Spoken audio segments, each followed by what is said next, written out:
Welcome back. Gauteng Acting Premier Maile is currently on the podium at the memorial service of Chesnay Keppler in Eldorado Park. Let's listen in.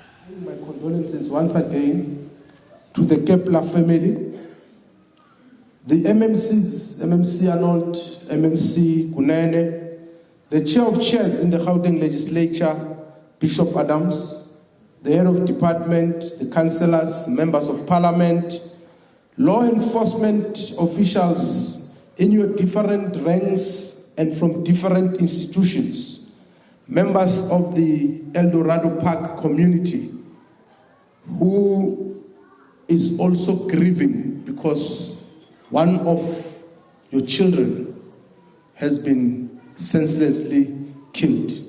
We also convey condolences to the community. And members of the media who are here, thank you very much. I often begin my address to communities by stating that it gives me great pleasure to stand before them. But today, I stand before the community of Eldorado Park, not with great pleasure, but with great sorrow, that we gather here today on the occasion of remembering the life of a young woman who was so cruelly taken away from us is not a pleasure, but a tragedy of great proportions. I have, for many days, thought deeply about what I would want to say to you today. I have contemplated on the text and grammar of an address that would be befitting for Chesnay Patricia Keppler, but each time I've fallen short on the words that could adequately capture my emotions, because it is very difficult to reflect on the life of someone so young who had so much ahead of her. Chesnay had barely lived, and now we mourn her death and remember her life.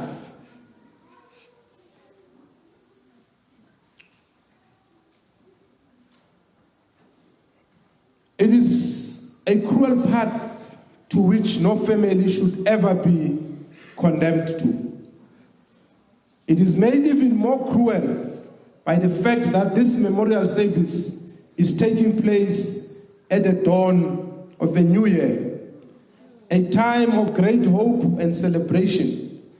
Unfortunately, we are here to bid farewell to our daughter and sister who perished at the hands of a man who she not only trusted and had once loved immeasurably. It's a painful reminder to all of us that gender-based violence and femicide in South Africa is a war that is far from being won. In our country, thousands of women die every year in the hands of men who are supposed to protect them from harm.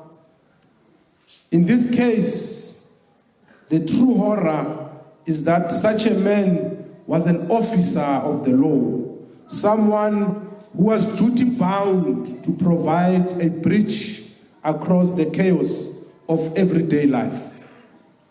As a father of daughters, I have often instructed my daughters that when they feel unsafe, they should seek refuge in uniformed persons. That the first place to run to when they are confronted by danger is a police station. I've raised them to trust in the law and in those who have been tasked with providing law and order in our society. A police uniform is something that I respect deeply and which I have raised my own children to also respect.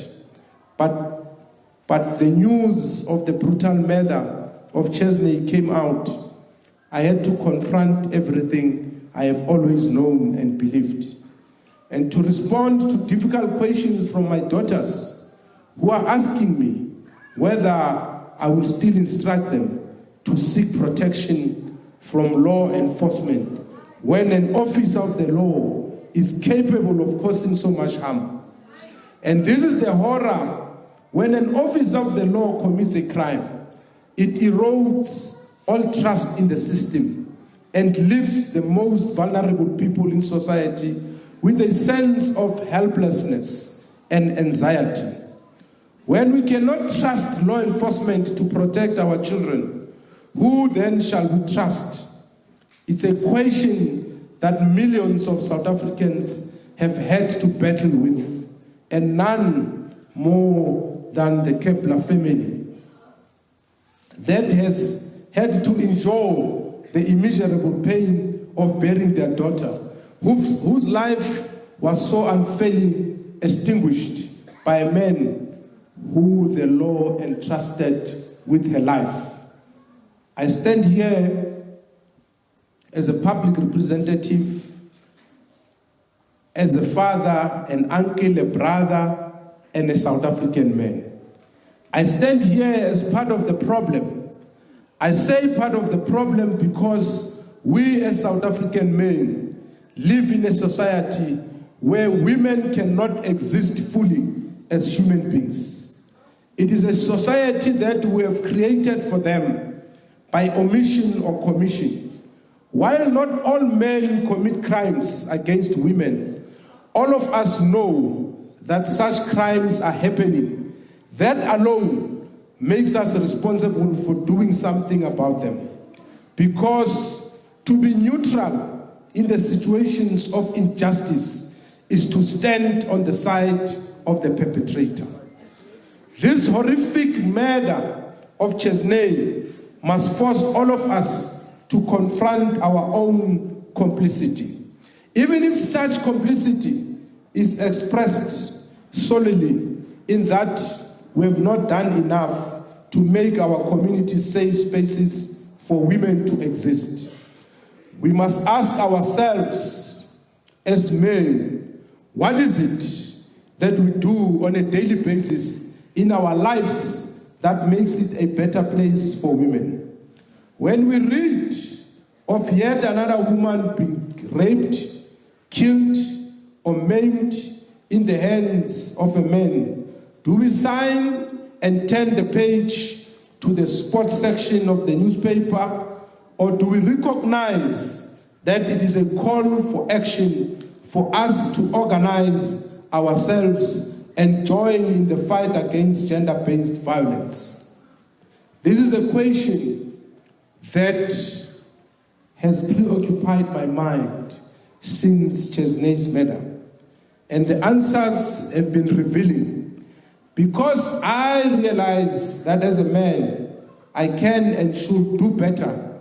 As men, we can and should do better to ensure that we no longer gather in spaces like this, mourning women and remembering their short-lived lives. Let's take a stand. And that's why I want to invite all men who are here, a bishop, that on Monday, when the case resumes, all of us must be at the forefront, and I'll be joining you.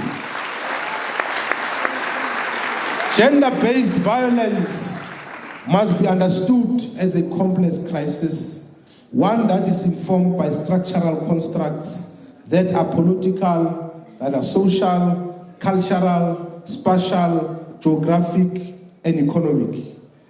It is in doing this that we may be able to arrive at interventions that addresses the root causes rather than the symptoms of the crisis. The appreciation of this historical background frames the thinking and interventions that the Gauteng provincial government is undertaking to address the scourge of gender-based violence. One such undertaking is the Ikaya Letemba, a one-stop center for women who are victims and survivors of crime and violence. The center provides women and children with shelter for us for up to 9 months. Psychosocial assistance is provided at the center, with the social work team providing individual and group counseling to victims and survivors. The shelter also provides after-school homework programs and school holiday programs for children who are accommodated in their mothers, with their mothers at the shelter. A similar intervention known as the Green Door Initiatives has also been established. The Green Door Initiatives offers immediate assistance to victims and survivors of GBVF, providing them with safe places, counseling, emotional support, and basic care. At these facilities, advice on opening criminal cases against perpetrators is also provided. My heart was sore, Archbishop, when I saw the community of the other colored community, Westbury, I think it's Westbury.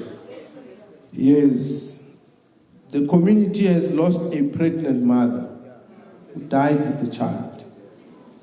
And when the community representatives were speaking, what came to my mind was that, yes, the provincial government now is going to investigate, which is important. But what came into my mind as the community was speaking was very painful. That is Lebogang Maile in his capacity as acting Premier of Gauteng, addressing the mourners gathered at the Don Mateman Hall in Eldorado Park. He has reminded especially the men that standing or saying that being neutral in instances of GBV, I beg your pardon, is to stand on the side of the perpetrator. He says that men have not created a safe environment to exist. And with that, we'll go to another ad break, and when we'll come back, I'll have more news for you.